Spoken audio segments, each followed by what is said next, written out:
Salamlar, vaxtınız xeyir olsun. Biz bugün 6-cı coğrafya dərsliyindən bölmə 2.1 məkan təsvir edilməsi mövzusuna izahına baxacağıq. Gəlin vaxt itirmədən dərsə başlayaq. Hər bir insan asudə vaxtı səmərə keçirmək üçün yaşadığı məkandan maraqlı məşğuliyyət axtarır. Bakı şəhərində yaşayan Sənan futbol oynamaq çox sevir. O həftədə bir neçə dəfə məşq etmək üçün stadiona gedir. Sənan stadiona getmək üçün təhlükəsiz yol seçməyə çalışır. Avtomobillərin sayının az olduğu, işıqların qurulduğu küçələrdən, piyada keçidlərindən keçir. Həmçinin məşqə keçəndə isə ictimai nəqliyyatdan istifadə edir. Bu bizə Sənan haqqında məlumat idi. Ümumiyyətlə, biz dərsdən belə məlumat götürdük ki, Sənanın timsalında hər birimiz öz təhlükəsizliyimizi ilk növbədə təmin etməliyik.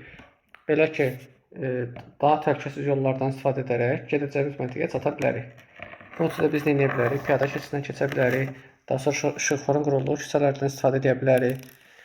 Həmçinin əgər gecikiriksə, sərfəli ictimai nəqliyyatdan da istifadə etmək mümkündür. Mətni oxuduq. İndi isə gəlin fəaliyyət suallarına baxaq. Birinci çalışmada deyir ki, yəni A təsvirinə əsasən sualları cavablandırır. Baxın, bu bizim A təsvirimiz. Və bu sual iki hissəyə bölünüb A və B-yə. A çalışmasında deyir ki, Sənanın getdiyi küçələri müəyyən edən onun yolu hansı binalardan, marketlər və digər obyektlərin yanından keçir. Gəlin baxaq. Sənan baxın, başlanğıc nöqtəsi baxın buradır. O getdi, başladı Həsənolu küçəsindən, sonra Yahya Bakov küçəsindən üzü aşağı doğru hərəkət elədi. Marketdən üzü yuxarı qalxaraq, baxın bu marketdir. Marketdən üzü yuxarı qalxaraq Koroğlu Rəhimov küçəsi ilə Fətəli Xoyski prospektinə çatdı. Fətəli Xoyski prospektinə çatanda yolun kənarında nə gördü? Yanacaq doldurma məntəqəsi. Daha sonra isə üzü Fətəli Xoyski tərəflə ticarət mərkəzinə, yəni Gənclik Mall tərəfə getdi. Bunun nəticəsində yolda hansı obyektlər gördü? Azərbaycan Dövlət Bədən Tərbiyəsi və İdman Akademiyasını və Gənclik Mall ticarət mərkəzini, ən sonunda isə metrodan üzü aşağı düşərək Tofiq Bəhimov stadionuna çatdı.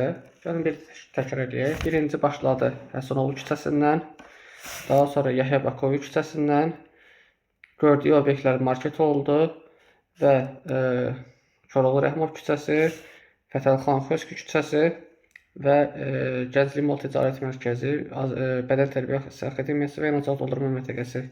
Keçdiyi küçələr dedik ki, hansılar oldu? Sizdən belə də soruşacaq. Keçdiyi küçələr oldu bizdə Həsənoğlu küçəsi, sonra Yahya Bakov küçəsi, daha sonra Koroğlu Rəhimov küçəsi, Fətəli Xoyski prospekti. Gördüyü obyektlər olacaq, yəni yandan keçdiyi obyektlər olacaq market, Yanacaq doldurma məntəqəsi, Bədən Tərbiyəsi Akademiyası, Gənclik Mall ticarət mərkəzi, ən sonunda isə Tofiq Bəhimov stadionuna gəlib çatacaq. Bu oldu bizim A tapşırığının cavabı. İndi isə gəlin B-yə baxaq. B-də Sənan fotosu hansı binanın qarşısında çəkilmişdir? A təsvirində binanın yerini müəyyən edin. Bina fikir verirsə stadionun qarşısında çəkilir. Stadionun adı yazılıb çəkilir üstə. Tofiq Bəhimov adlı Respublika stadionu. Yəni stadionda baxın bu hissədə yerləşir. Bu oldu bizim B tapşırığının cavabı. B-nin də cavabı. İndi isə ikinci tapşırığa baxaq. Sənanın yerində olsaydınız hansı yolu seçərdiniz? Fikirlərinizi əsaslandırın. Biz Sənanın yerində olsaydıq, ətraf küçələrdən də istifadə etmək olardı. Məsəl üçün baxaq. Aşıqmollu küçəsindən istifadə edə bilərdik. Baxın, Aşıqmollu küçəsindən istifadə etmək olardı. Daha sonra istifadə edə bilərdik. Baxaq.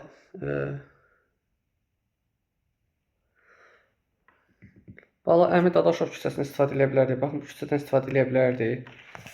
Daha sonra baxaq, Təbriz küçəsindən istifadə etmək olardı. Yəni fikir verirsiniz. Yəni bizə hansı sərf edirsə, biz ondan istifadə edə bilərdik. Məsəl üçün, Aşıq Alı küçəsi, sonra Bala Əmi Dadaşov küçəsi, Təbriz küçəsindən də istifadə etmək mümkün olardı. Yəni stadiona getmək üçün. Sizin üçün hansı sərf elərsə, onu istifadə edə bilərsiniz. İndi isə gəlin üçüncü tapşırığa baxaq. Bir yerə getdiyiniz zaman yol seçərkən əsasən nəyə diqqət edirsiniz? Bu tam sizin şəxsi seçiminizdir. Məsəl üçün, yenə buradan dərslikdən istifadə edə bilərsiniz. Məsəl üçün, baxaq. Təhlükəsiz yol seçə bilərsiniz. Daha sonra şoforun qurulduğu küçələrdən istifadə edə bilərsiniz. Piyada keçidini istifadə edə bilərsiniz. Əgər yolunuz uzaqdırsa, ictimai nəqliyyatdan da istifadə edə bilərsiniz.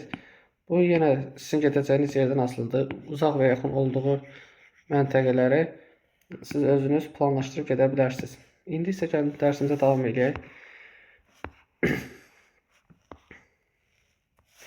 İri şəhərlərdə avtomobillərin sayı çoxluğu küçələrdə problemlər səbəb olur. Bakının bəzi küçələrində olduğu kimi Koroğlu Rəhimov küçəsində bu səbəbdən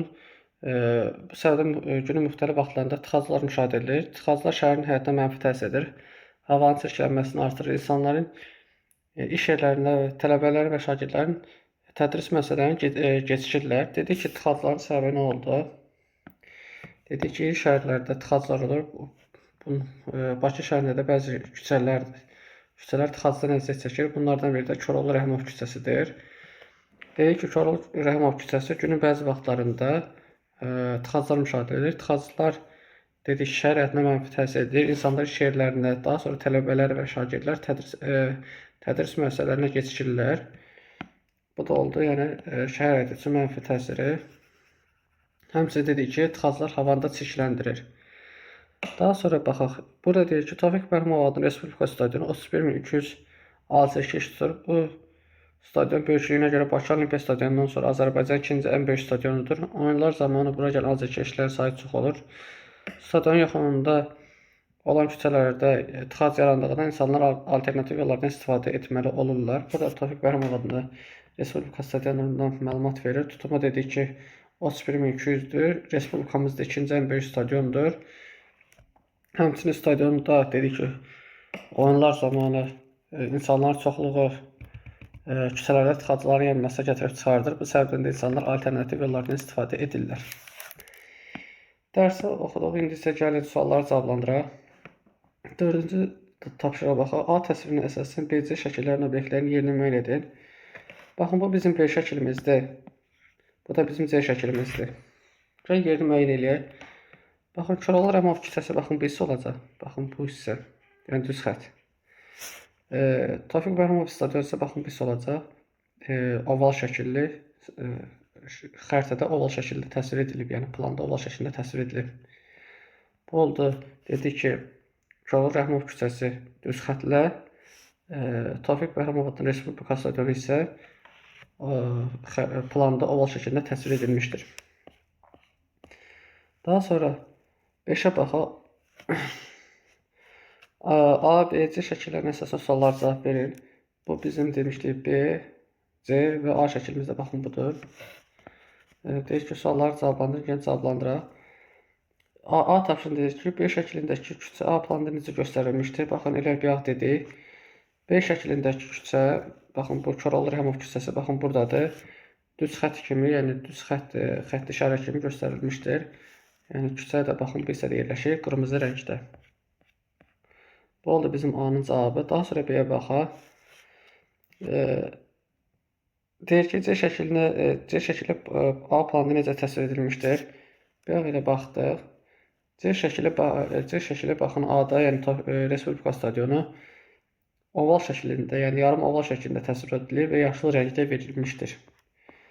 Bu da oldu bizdən 5-in cavabı. Sonra 6-ya baxaq. Plana əsasən suallar cavablandır. Heydərliyə mərkəzinin ətrafında park necə göstərilmişdir? Heydərliyə mərkəzinin ətrafında park yaşıllıq kimi təsvir edilmişdir, yəni yaşıl rəng ilə verilmişdir. Ümumiyyətlə planda, yəni növbəti dərslərdə keçən zaman yaşıllıq ərazilər, yəni bitki olan ərazilər yaşıl rəngdə göstəriləcək. Daha sonra B-yə baxaq. Azərkeşlər Tofiq Bərhimov adlı Respublika stadionunun hansı alternativ yollarla gələ biləcəklərini müəyyən edin. Bilir ki, Bakı şəhərində bütün ictimai nəqliyyat növləri inkişaf etmişdir. İnsanlar istəsələr avtobusla, daha sonra metro ilə, velosipedlə, piyada, skuterla gələ bilər. Həmçinin öz istəkləri nəticəsində şəxsi avtomobillərlə də gələ bilərlər. Bu da oldu bizim 6-cı tapşırığın cavabı. Dərsimiz bu qədər. Videonu izlədiyiniz üçün təşəkkür edirəm. Kanala abunə olmağı unutmayın. Gələn videolarda görüşəndə hələlik.